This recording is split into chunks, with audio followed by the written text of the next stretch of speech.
Advocate Shankuttidas, നമ്മൾ ഇന്ന് വിദ്യാഭ്യാസ മന്ത്രി വി ശിവൻകുട്ടി പറയുകയുണ്ടായി, സ്കൂളുകളിൽ ഈ കുഞ്ഞുങ്ങളിൽ മതേതരത്വ ബോധം ഊട്ടിയുറപ്പിക്കണം, അതിനെതിരെ നിൽക്കുന്ന സ്കൂളുകളുടെ NOC അടക്കം റദ്ദാക്കണം. നമുക്ക് ചില ദൃശ്യങ്ങൾ വരുന്നുണ്ട്. തൃശ്ശൂർ മർക്കസ് ഹാദിയ കോളേജിലെ ദൃശ്യങ്ങളാണ്. ഒരു സെക്കൻഡ് നമുക്ക് ആ വിഷ്വൽ, ഒരു 10 സെക്കൻഡ് ആ വിഷ്വൽ ഒന്ന് കണ്ടിട്ട് ഈ കേരളത്തിൻ്റെ മതേതര മനസ്സ് എവിടെ നിൽക്കുന്നു എന്നതുകൂടി നമ്മളൊന്ന് പറഞ്ഞു പോകേണ്ടതുണ്ട്. ആ വിഷ്വൽ ഒന്ന് കണ്ടുവരാം.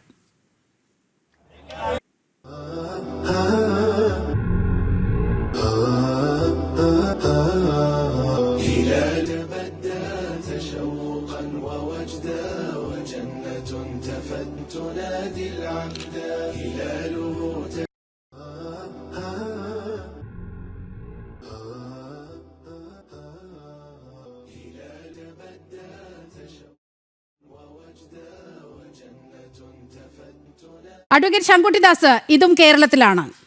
വളരെ കൃത്യമായി മതബോധനത്തിലൂന്നി ഒരു സ്ഥാപനത്തിന് ഇവിടെ NOC കൊടുത്തിട്ടുണ്ട്.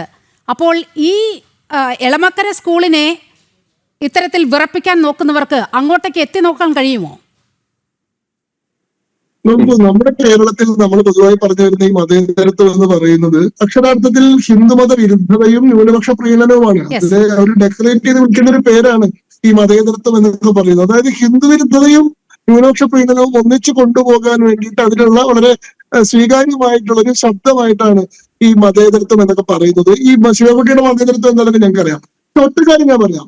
ഈ പറയുന്ന സരസ്വതി വിദ്യാനികേതൻ സ്കൂളിനെതിരെ അവിടുത്തെ കുട്ടികൾ ഈ ഗണഗീതം ആലപിച്ചതിന്റെ പേരിൽ നിയമ നടപടി സ്വീകരിക്കുമെന്നാണ് ശിവൻകുട്ടി പറയുന്നതെങ്കിൽ അതിന്റെ ഒരു നടപടി എടുത്തു കാണിക്കാൻ ഞാൻ അദ്ദേഹത്തെ വെല്ലുവിളിക്കുകയാണ്.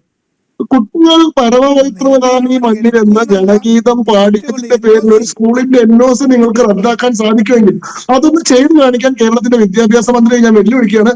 ആ നടപടി കോടതിയിൽ നേരിടാനും ഇവർക്കെതിരെ കോടതിയിൽ നിന്ന് തന്നെ വിധി സമ്പാദിക്കാനും ആ സ്കൂൾ ഒരു തടസ്സവും ഇല്ലാതെ ഇവിടെ പ്രവർത്തിക്കുന്നത് ഉറപ്പുവരുത്താൻ നമുക്ക് സാധിക്കും.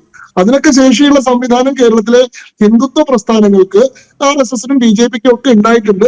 ഈ പറയുന്ന പ്രീണനത്തിന് വേണ്ടി നടത്തുന്ന വിധുവായുധവും നിർവ്വാണ പ്രസംഗമൊക്കെ നടത്തിക്കോളൂ. അതിന്റെ പേരിൽ നടപടി എടുക്കാനുള്ള അധികാരം നിങ്ങൾക്കില്ല. അതായത് ഒരു സ്കൂളിലെ കുട്ടികൾ രാജ്യത്തെ പ്രശംസിച്ചുകൊണ്ട് ഒരു ഗീതം പാടിച്ചതിന്റെ പേരിൽ ആ സ്കൂളിന്റെ അംഗീകാരം എടുത്ത് കളയുന്ന പറയുന്നത് ഏതാ രാജ്യം? ഇത് ഭാരതമല്ലേ? ഇത് വേറെ ഏതെങ്കിലും രാജ്യമാണോ? ഭാരതത്തെ പോയിട്ട് ഒരു ഒഫൻസായി മാറിയിട്ടുണ്ടോ? ഇവിടെ ദേശഭക്തി കുറ്റമായി മാറിയിട്ടുണ്ടോ?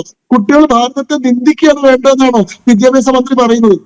അതിന്റെ പേരിൽ ഈ നിരത്തും വിലപേശലും ഒക്കെ കയ്യിൽ വെച്ചാൽ മതി.